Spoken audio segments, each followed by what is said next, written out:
Hello, everyone. My name is Alicia Dixon, and I'm the Development Associate at Film at Lincoln Center. Tonight, we are excited to present a Q&A for The Nest, featuring the film's director, Sean Durkin, and star Carrie Coon, moderated by filmmaker and friend of FLC, Alex Ross Perry. Now playing in our virtual cinema, we have Art of the Real, beginning this Friday through November 26th. Also opening this weekend is Manuel de Oliveira's 1981 film, Francisca. Members receive a discount on all rentals in the virtual cinema. Please visit the member corner or check your emails to find the promo code to use for the month of November. We want to take a quick moment to thank IFC for allowing us to screen this film for you, as well as our Q&A participants, Sean, Carrie, and Alex, American Airlines, the official airline of Film at Lincoln Center, and the Blanche and Irving Laurie Foundation for their support. Finally, a special thanks to you, our patrons, for your continued support. None of what we do would be possible without your generosity. And with that, I will turn it over to Alex, Sean, and Carrie for tonight's discussion of The Nest. Hi, my name is Alex Ross Perry, and I am here very excited to talk with a longtime friend and former film school colleague of mine, Sean Durkin, and Carrie Coon, the star of Sean's film, The Nest, which is now finally being released. And I'm very pleased to have both of them here today. So this is my formal Zoom introduction, my first. Thank you both for being here. Thank you for doing this. Yeah, thanks. I'm incredibly happy to be doing this because I emailed Sean right after Sundance because I loved and was blown away by the film, which at the premiere I had, the rarest of pleasures of knowing nothing, less than nothing. Nothing about, just one still, nothing about the mood, the tone, the narrative, anything. So I got to sit there and experience this thing with nothing in my brain, which was truly a delight. But because people, after that haven't had that, my first way of trying to sort of get into discussing the film is, Sean, one of the benefits of asking a filmmaker to do this is I will not ask you the obvious first questions. But I will ask questions that if you so choose, you can open them up to the most pedestrian table settings. But my first question that I'm curious about is just the tone of this film, the visual aesthetic, the mood, the color palette is so incongruous with the emotions in the film. It is one of the warmest, most rich and dark films I've seen in years. And the emotions are ice cold and very frosty. And this, I find rewatching it, this was striking me at the time, but rewatching it just now is just an overwhelming, compelling decision to kind of have these two separate modes of storytelling. I'm wondering if you could discuss sort of how you built the aesthetic around the narrative and the narrative into the performances. It's a great question. I honestly don't know that it's that conscious. I think I tend to build things detail by detail, and so it's always hard to say exactly how the tone finds itself in the film, and but I think I just started with I wanted to create the upheaval and the isolation that can come from a sudden move and a relocation of a family, and then wanted to explore how these secrets that families keep from each other can just lay under the surface of a dynamic, and what happens when those are no longer hidden. So I just start with the character and that, and then I just want to make the place truthful. So I wanted to make the place feel like it was it was too big for them. They were leaving behind a very good life. I wanted that link to this feeling of that Rory bought into this notion that there's something better around the corner. But it couldn't be so big that you just lose the audience right away. You know, I wanted to have a place that was ridiculous, but also you could see some potential, like it had a real beauty. So I think some of that warmth comes from wanting to maintain that and wanting to have a little bit of that vision that this place could potentially be a home, even if it's misguided. And so I think those things end up blending really naturally. And then the one thing I did consciously want to do was bring in, you know, the cinematic elements of a haunting to it, because I think the psychology of living in a place like that, whether it's haunted or not, feels quite haunted. You know, the house that we shot in was a very scary place to stand alone in. You know, it made sounds, it changed shape, you know, like a door that opens in the morning doesn't open in the afternoon, you know, and so it's very much alive. And the house is 750 years old, I think. And so, yeah, the haunted element of it, to like bridge this like comfort that they're looking for and this isolation that they're feeling. And so Carrie, so you would obviously, I'm curious how long you had to sort of work with the script and develop the character, and then what it felt like when you, after weeks or months of planning, stepped foot onto that location, which to me must have felt just so overpowering, because presumably the script is so specific about the house, but of course that's always subject to what house you're going to shoot in. But then what was it like to sort of do your planning and then find yourself in this space? I had just had a baby right around the time that I'd signed on to do the script. I was going to have a baby right before we were going to start shooting it. And so in some ways I was so absorbed in my own family life. And I, of course, whenever you're in that situation, I felt really underprepared, but what I could rely on was that the script was so specific and the relationship dynamics on the page were so clear. But, you know, the relationships between each family member in a way that I just hadn't often seen, frankly, written.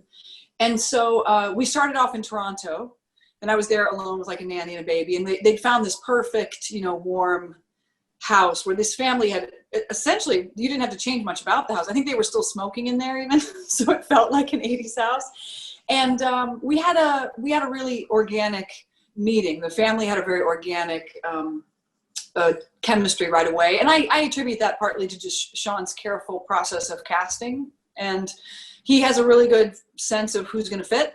And so it was immediate. We felt really close. And then to go to that house in England, we were outside of Oxfordshire. And I think I hadn't actually seen it or been in it until we shot the drive into seeing it for the first time. And that facade, when you're just driving up to it, is, you know, you don't have to act anything. It's just a way of living that I can't personally, I have no personal relationship to living that way or making that choice or having a history that long, having medieval architecture anywhere, you know? So it's pretty, it's pretty astonishing choice.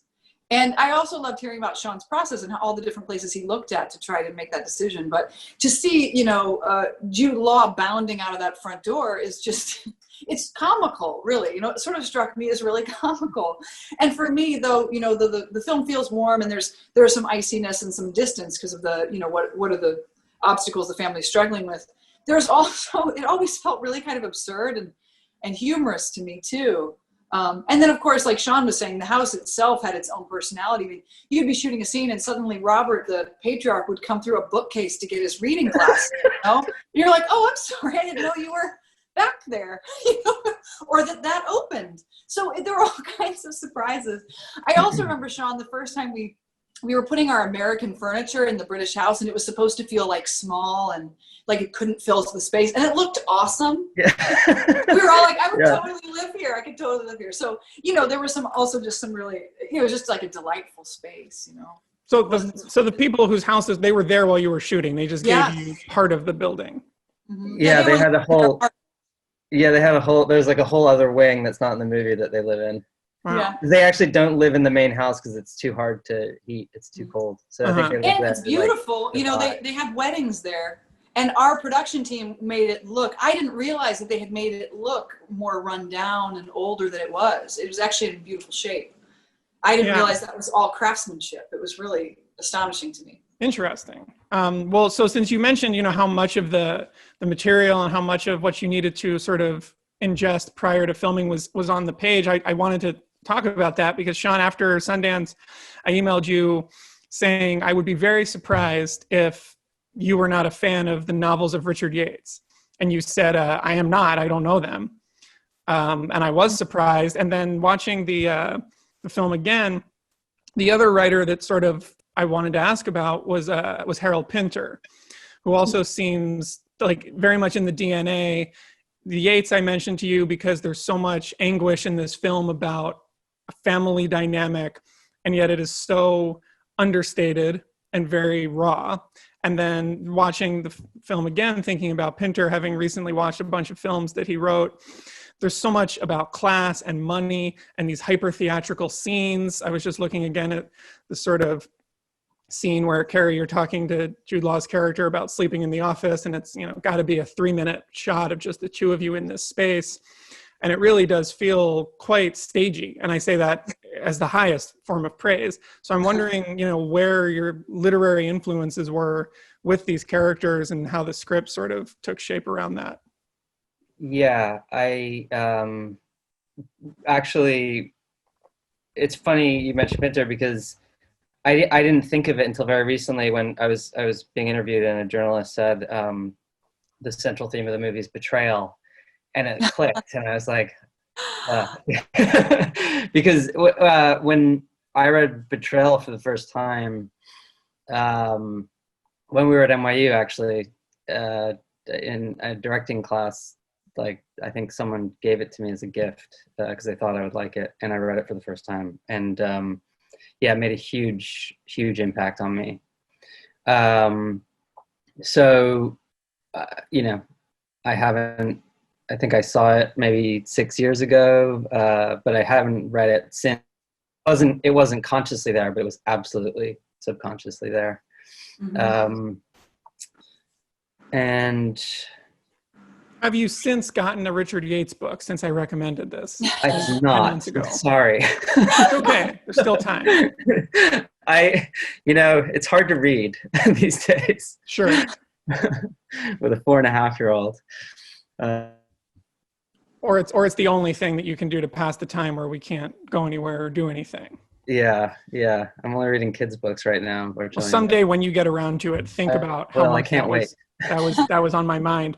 Well, then off of that then, and you mentioned this already, you said you sort of were drawn towards obviously I'm mentioning very literary, very theatrical influences, but you mentioned being drawn towards a sort of ghost nature of this. And I can't emphasize this enough, watching the film for the first time at the premiere with everybody for the first time, we did not know, is there going to be an hour into this film, literal supernatural elements, or is this going to turn into The Shining? Is this guy going to come home with an axe, or is she going to pick up a knife one day when she there is this feeling that the film and the story is driving towards and never quite gets at, but sees out the window almost, of this sort of horrifying feeling. And it's such a intelligent decision to use those tropes, but not actually in the narrative, just in the mood and the feeling and the performances. So, where does that line rest for both of you in terms of wanting to play with these ideas, but not actually make a movie that is them? Yeah, I mean, for me, the haunting is themselves, is these agreements that they sign up for with each other. It's these unsaid things in families that sort of normalize, and when they come out, they are it's like a ghost. It's and it is scary, and I think I'm interested in like the psychological effects of those things being very similar to a haunting. The things that you can't see that you're afraid of, and again, like I said about the house, like spending time in houses like this, it's whether there are ghosts there or not, it's just scary, and it just emphasizes like the the psychology of this sort of distrust and this isolation that this family's feeling from this move and living here. Mm-hmm. Yeah, I would say you can't, as an actor, you can't play genre any more than you can play theme. You know, you play action. And the nice thing is that, as you pointed out, Alex, those elements were sort of part of the edit, but they weren't necessarily part of something incumbent upon me to make alive. What I had to do was sort of ask, what does Allison want and what is she doing to get it? And those dynamics, again, because the script is so well written, are really clear. And the tones of the scenes I thought were very apparent to me. There wasn't a lot of mystery in terms of, what Sean was looking for on the page, because it's so well done. And the nice thing about acting in a drama has horror elements but isn't a horror movie is that I've done that. And it's just a lot of me making faces, like making scared faces and taking sharp breaths. So it's fun to play in that genre, but, like a real person, I was just putting on scared face. So I didn't really have to worry about it that much. I got to worry about my family, and worry about, how women who have to ground their families, even when they're feeling fragile themselves. And that all felt like absolutely women that I knew. Mm-hmm. And the marriage to me felt like, in some ways, my parents' marriage in the 80s was strikingly egalitarian for its time. And so all of that felt really just real to me. So there was no element of the supernatural in the expression. And rewatching the film, and I see about an hour in the scene where you're kind of saying, did you unlock these doors? What's happening here? And this is so textbook out of a different kind of movie. And then a few scenes later, you're at a dinner with the colleagues and giving this guy, the business about being a phony in front of people. And to me, these are two different types of scenes with two different types of drive. And yet they're a few minutes apart in the same film. And somehow there's this magic between them, as you're saying, perhaps unified by the consistency of the fact that you're the thing in both of those scenes that's kind of the motor. Mm. Yeah, it is amazing, right? That it all works.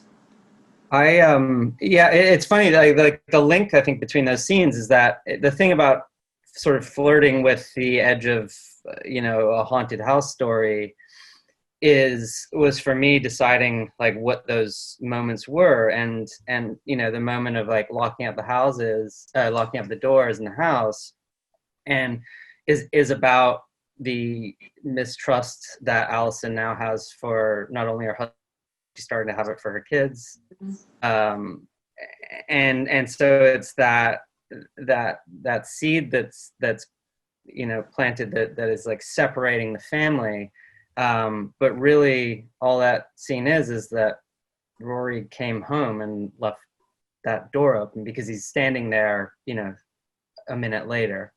And so it was about those things, but also then like the weirdness of, discovering the horse and those elements, those are actually like something like that, which is, could be sort of seen going towards the supernatural side, is actually like a very personal detail from my life. So when I was a kid, I discovered a horse like that wasn't buried deep enough. And so I think it's also grounding those moments in some real experience that is really based in trust and mistrust. And mm-hmm.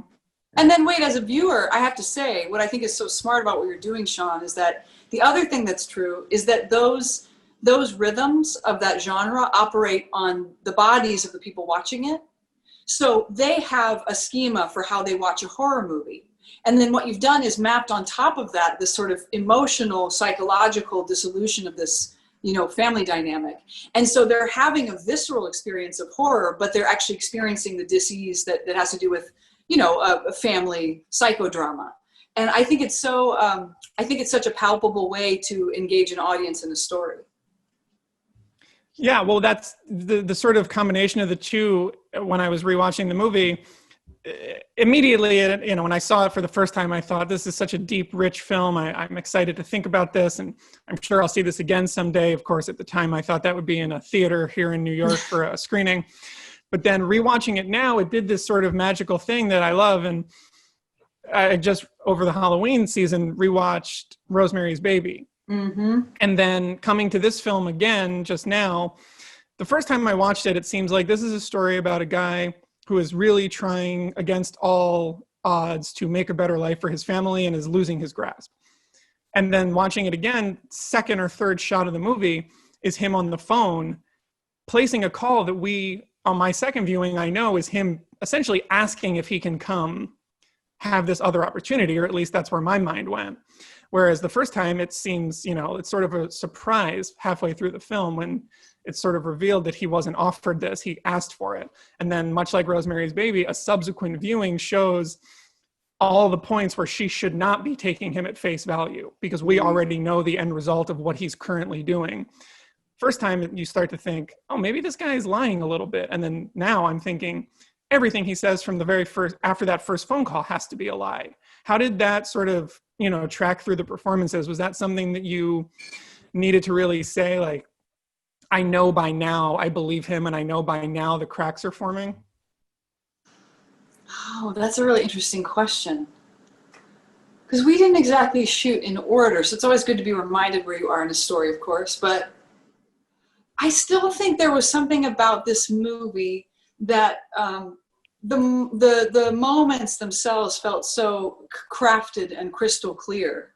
And in fact, I think, Sean, in the edit, because some of the scenes with the kids actually had to be removed when you were distilling the theme of the movie down, you actually did change the order of a couple of things. And I think it's a real testament to the script that in some ways, unlike a lot of other projects I've worked on, the order of the storytelling, I didn't think about it as much as I normally do in process. I didn't worry about making sure I knew exactly where I was inside of that dynamic because I trusted you because you trusted us. There was something about working on those scenes individually that felt like a Pinter play. In a Pinter play, in the scenes in Betrayal, all those scenes being told in the order they're being told in, right, which is backwards, they can all stand alone and have their own resonance. And I feel like the film works that way too. And now that you point that out, Alex, I don't think I was as preoccupied with my responsibility in marking where I was as an actor as I was maybe in other projects. Yeah, I think also, and sort of going back to what you were saying, sort of asking before, Alex, about like almost having a stage quality to it. I think I think we focus so much on individual scenes and individual moments and just making those feel like a marriage, like a complex marriage, that we didn't look as much at the overview, I think, and we really just focused on each detail and following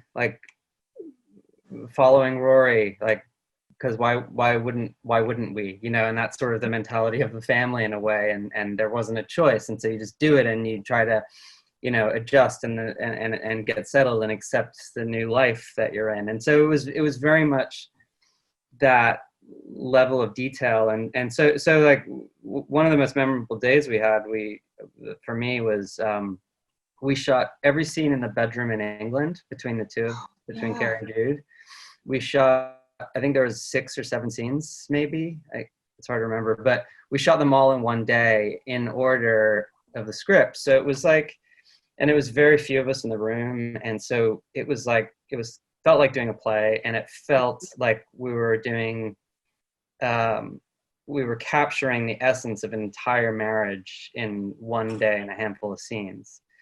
And so yeah, I think it was just about just trying to capture those details and knowing that if those details were right and there's warmth in this marriage, you'll believe, following the lies.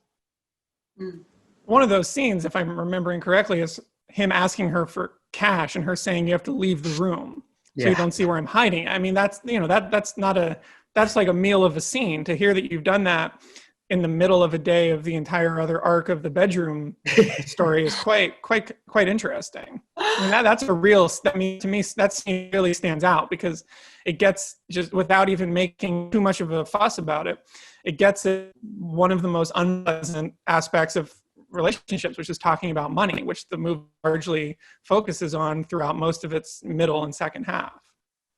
And I remember when we were playing that scene, Sean, the only real debate about how it was going to unfold was that moment. We talked about whether or not we were looking at each other when I gave him the money, whether my hand was going to come out the door or his hand would come in the door. It was so interesting to me, that little detail of the storytelling of like how the money changed hands and then the way the scene took place. Was it through a closed door after that? That's what I remember about shooting that scene, was trying to figure out that sort of piece of the puzzle. Do you remember that? Yeah, absolutely. It's like, how much interaction would there be after that moment? Or it's like, and then deciding sort of like, it's like almost like Allison agrees without ever saying yes, and then can't look at him. It's such a, it was a fun scene to find. Mm-hmm. And it's so intimate too, because it reveals it's obviously a pattern that's unfolded before. Either he's found the box and emptied it. There's a real suggestion of history in that gesture that I always really liked about it. Where did the sort of impetus come from to sort of deal with money and the sort of external and emotional pressures of that at such a specific time and place? Childhood. Yours. Yeah. If I'm honest. Sure. Well, please be honest. We're here for this. Yeah, absolutely. I mean, there's this movie started for me as a reflection on childhood, and a lot of it is about that, and about reflecting on my parents and them. It's not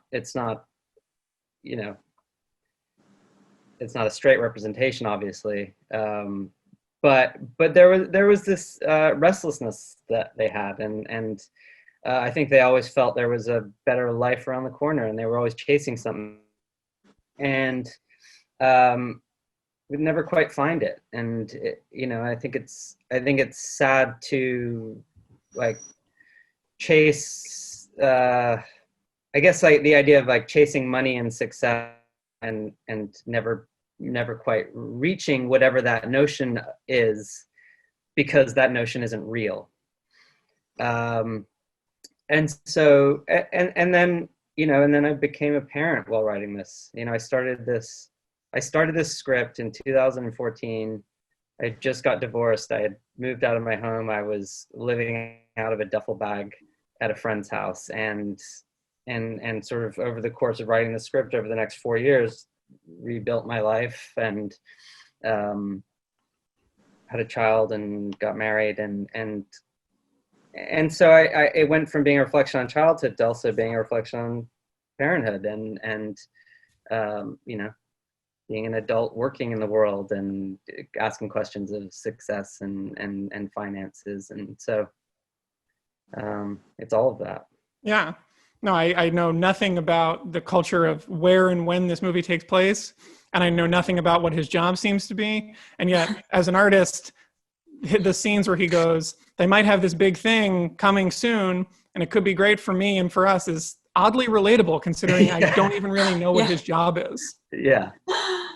It's the hope that there's that thing around the corner, right? That it's going to change your life or make it more stable, or yeah. And then you find out after the fact that it just didn't happen for some strange reason. Yeah, exactly.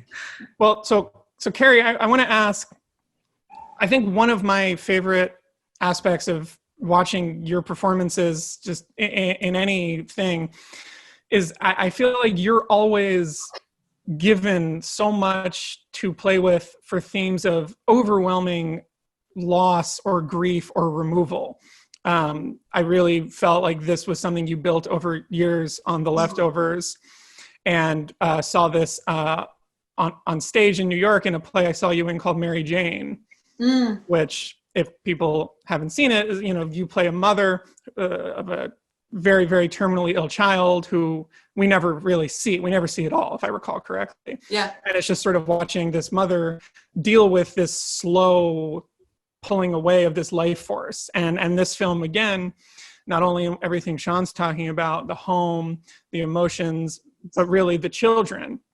And then ultimately the horrors. It again is this watching you sort of have this full divide of just things slipping away and watching you deal with that in this film to sort of explosive and exciting degrees with. I'm thinking of the dancing and the sort of outbursts that she has towards the end. I'm wondering if you feel like this is a continuation of the work that you have been doing for years, or where this sort of fits in your mind of how you like to approach characters. That's an interesting question, because it's funny, I hadn't drawn as many direct parallels, but I think so often stories about women have to do somehow with subtraction. Maybe that's because we disappear as we get older. And so I think slipping away is a pretty typical way to enter a female narrative. One of the things I loved about Mary Jane, which you pointed out, is I don't think it has the typical Aristotelian structure of, storytelling. It doesn't have the kind of rising action and then this peak and then this falling moment. There's something very, it's like a winding up. And I feel like Allison, operates in a similar way. The story of Allison is a kind of like winding tension until it has to spring open. And I guess the difference I would point to about this story and some of the other work is that what really struck me about the script was how it was about marriage without infidelity, without the death of a child, without a divorce. And so all of the typical tragedies of marriage stories just weren't a part of it. It was really just about the dynamics of marriage. And in that regard, it felt really truthful to me. And it felt like she was a more full woman than I often read in a marriage story. And I think one of the reasons for that is how Sean, one of the things Sean asks about the role is that she's got a foot in a mucking stall and one foot in this, fantasy life of being a rich person. And to have to occupy, kind of straddle both of those worlds was a really interesting, dynamic to have to play into. But I didn't really think too much about it in the context of other work. It was thrilling to be a leading lady in a movie, that was actually good. So I don't get to take a crack at those very often because I'm at the bottom of the list. So few of them get made every year, but it seems like an oversight on somebody's part that if that is true. And this truly is, your story. Obviously it's as much of a co-lead film as any I can think of, and yet you are often foregrounded in the frame. You are often in focus when the Jude Law character is out of focus.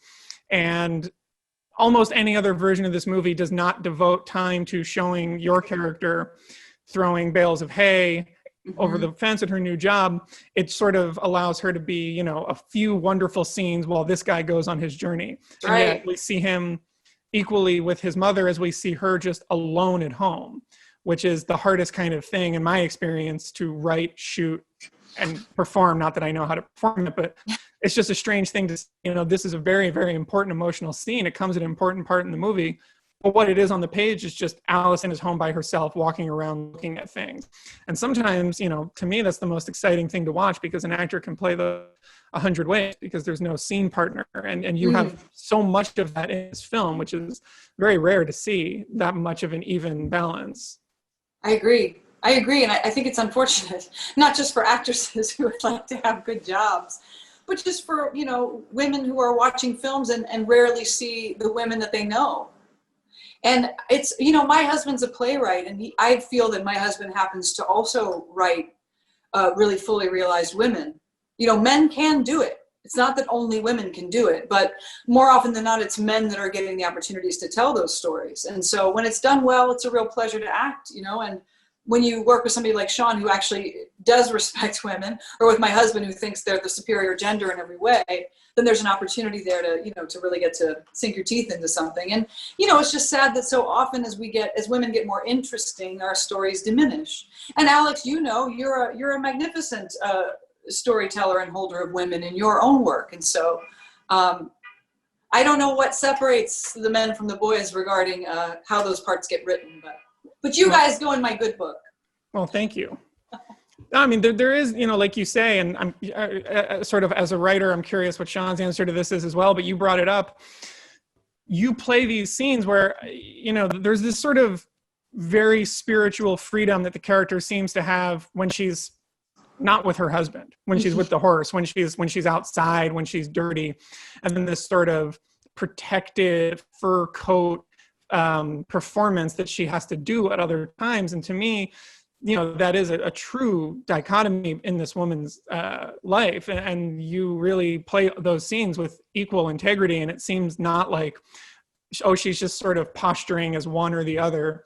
She really is upper class, but she really always wanted to be sort of a farm girl, or she really is just from the dirt and always wanted to have nice things. It's really unclear. He sort of alludes to the background, but I'm wondering how specific, Sean, was your sort of thinking of that? Was there a deeper backstory, or was that sort of then created in collaboration and you know, just to really figure out who this woman is when she's in these two different spaces? Yeah, I just, people are more than one thing. You know, we're all more than one thing. And so often in movies, characters get boiled down to being one thing, or there's only room for one side of them. And so I'm always looking to have characters that are multifaceted. And with Allison, yeah, she was, you know, it was very detailed backstory. I don't think we necessarily talked about it, because I think what was, you know, needed to be known made it into the script. And then I sort of believe in, you know, whatever is best for the actor. If the actor wants to talk about backstory, you know, I'm happy to do that for months. Or like with Carrie, yeah, she'll read it once and say, okay, I'll see you there. And I'm like, great, awesome, I'll see you there. And so for me, it's about trusting that relationships. And I love both ways of working. But I've certainly figured out like exactly how this person came to be, and, you know, collected a lot of details. I mean, a lot of stuff just comes from things I've seen and people I've known, and a collection of just really interesting people that I've observed, and they sort of feed into a character as I'm writing it. Yeah, something that this movie does, you know, I feel like actors say sometimes something like, you know, you can learn as much about the character from the scenes that they're not in. So things like that, because of the way that they're talked about, or the way that their other characters act removed from them. And we have a moment here where, when things are quite bad in this marriage, the husband, the Rory character, goes to his mom and says, you know, I have a wife, a beautiful blonde American. And it seemed in that moment like he doesn't actually perceive these issues as being so severe that he even has to acknowledge them. He just seems to, at that point, feel like he wants to almost still put her out front and say, this woman's presence in my life makes me worthy, or something. And that feels like a great way to sort of find little moments from other scenes. Yeah, absolutely. I mean, it's like in a certain circumstance, like Rory will put Allison out and as like arm candy, but the truth is he loves her for all her complexities, and we see that in the movie too. So it's like it's again that duality, and also in the scene with the mother, like it's interesting I always love to hear people's reactions to where he shows the photo and Sam's not in the photo, and he doesn't mention his daughter, his stepdaughter, and it's, I love to hear people's reactions to that, because for me that says as much about, it says maybe more about his mother than it does about him in a way. But it's such a, moments like that are so personal to the viewer, and I just love hearing people's takes on that and the response to that. Carrie, you shared recently online a quite staggering proof of your quarantine film log, which I found while preparing for this. This to me betrays, you know, an actor of immense history and resources, of sort of the pantheon of, I mean, I zoomed in on this photo. I mean, there's a pretty wild assortment like of classical Hollywood films and Japanese horror movies, and just Yeah. everything in the middle. I'm wondering, that seems like an omnivorous taste.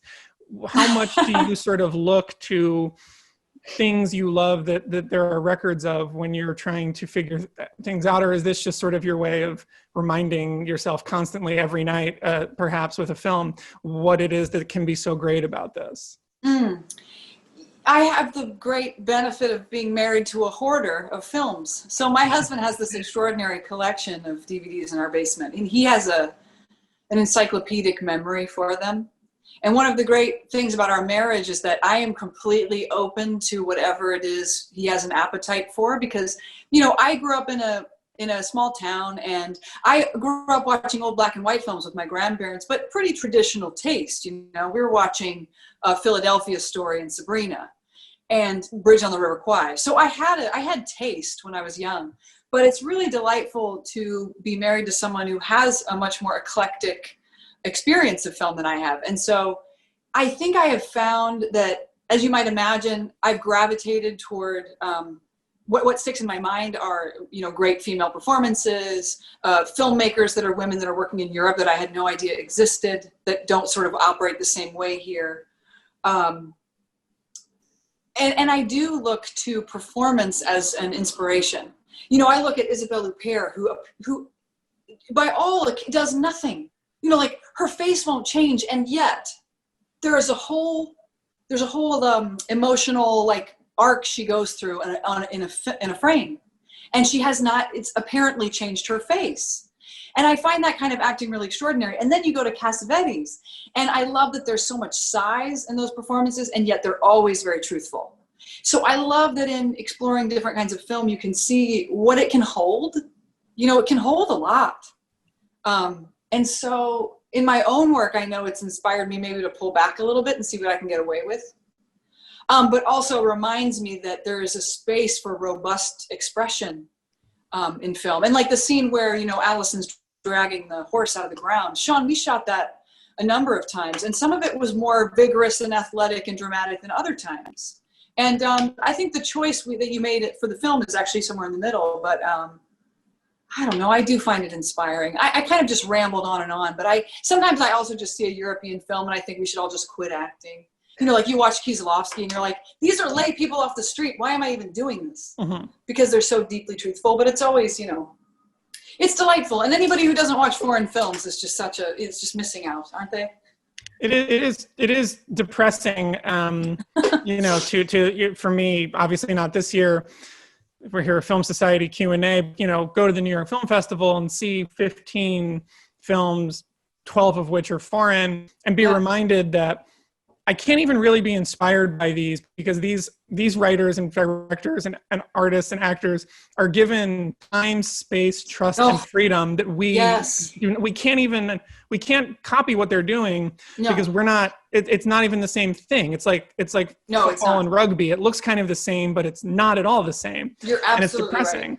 Because then I think, God, these movies are so great. But they are, I talk to theater actors in Europe, and they can't believe the way we live. They can't believe, that we have to qualify for our health insurance, and that we have to do 8 shows a week, and that we're not just working in rep and making a salary. I mean, they just find it shocking the way artists have to live here. And in some ways, it's a miracle anything's ever good. Well, that was what I felt watching this film, which seems both of America and of a very European sensibility. Mm. I believe it's a Hungarian DP. Yeah, Matthias Erdely. So there just is in the DNA of this. You're pulling those spiritual influences into your story and into your movie. Yeah, absolutely, and also very, very English. One of my biggest influences is Alan Clark, who just portrays a very different side of England than this, but always it's a look into a very truthful pocket of English society. Mm-hmm. and truthful, and not always entirely naturalistic, like can be quite big, can be quite theatrical, but just always a truth and a texture. And so I really wanted to create something similar here for you know, for that, like a look into this very specific place in England. And you know, I haven't actually made a movie here in, you know, 9 years. I mean, the last two things I've shot were in England, and maybe that's not an accident. I don't know. I mean, not for lack of trying. But so I don't know. But even as I imagine, you know, the support or the financing or the infrastructure you get from British financiers and producers just allows you to have a little bit more time, trust, freedom, all the things that money can't buy. Yeah, It and just sort of comes with the spiritual faith in the process of creating that, for whatever reason, other cultures have really grabbed onto. And this, you know, I mean, you could show this film to somebody and say, oh, this is this, you know, 50-year-old working class British man. He made this film, and people would go, that makes perfect sense. That's exactly who I thought was making it when I watched it. And yet that could not be further from the truth. And yet you've gone to this place. And much like Alan Clark, you're saying, I mean, he shot with a real sense of visual gusto. I mean, he filmed a lot of plays as TV movies. Yeah. And then they become this sort of theatrical thing with these long Steadicam shots down these total working class roads. And yet somehow it's both cinema and theater. And that's something that you know, if that was a major inspiration, you really did nail that in this film. Yeah, absolutely. And I think, you know, and I think I did get to work in that way that you're describing. I mean, and it was, you know, and Film Nation funded the movie, and so, you know, there is American company involved, but having, you know, my producers in England and just really create that environment, and you know, I did have that freedom and support to really discover this movie. I will ask a very, you know, this is something that someone would raise their hand and say, but I actually am curious. How long did you shoot for? 35 days. Was it 35? Yeah, we had 35 shoot days, but we had a slightly weird schedule because we shot in Toronto for a week doing the American stuff. And then we went to England and we had a 2-week break to sort of get back into prep. And then we had some major location issues. Like, we couldn't get into the house until October 1st. And so, but we only had like 7 other shoot days outside of the house. And so then we had like a couple of 3-day weeks. So it was kind of it was a weird shoot, but it was really great. So we sort of stretched it out, and I was a bit nervous about that because I really, like, once I'm going, I want to just be going, but it actually forced me to be a bit more, I don't know, like, restful in it. And I think it definitely helped. Like, it certainly didn't feel like a strenuous shoot. I mean, I don't think until maybe the last couple days, I think 3 days before we wrapped, you could just feel everyone was done. But that's like, it's amazing to get that far without that feeling. Yeah. It was a very calm set. Yeah. Sorry, Carrie, I cut you off. It was very calm. And I have to say, I've never seen anything quite like the relationship that Sean and Matthias had, because I'm telling you, they would both be standing next to each other like this, looking at the frame, looking at the room, and then they would make a decision wordlessly, and we would move forward. And it was the strangest thing I've ever seen. It was absolutely telepathic. And I found that after a few weeks, I was absolutely enrolled in the communication. So Matthias would say, Carrie, and I would say, okay. And I've never experienced anything like it, but it felt, I don't know, spiritual, or I don't know what it was. But very comfortable. Well, it certainly seems like every single person from the top on down was very locked in on knowing exactly what film they were making. Nothing in this seems even remotely out of step with a highly specific and meticulous tone and mood and atmosphere. From the very beginning, it seems like that was clear throughout. And I really love this film. And I was really, I feel like I've gone way over, but that's only because I left before the Q&A at Sundance, and I have not had any press. So I actually just wanted to know all these things. So it's actually exciting for me, and I've obviously taken up plenty of time, but truly a terrific, deep, textured, incredibly sophisticated piece of writing, directing, acting, filmmaking. I'm very flattered that you asked me to do this. I really hope people connect with this film in the way that I have. And, there's nothing more to say. It's terrific. And congratulations to both of you. And thank you for doing this. Thank you so Thank much, you. Alex. Thank you for doing it. Really appreciate it. Yeah.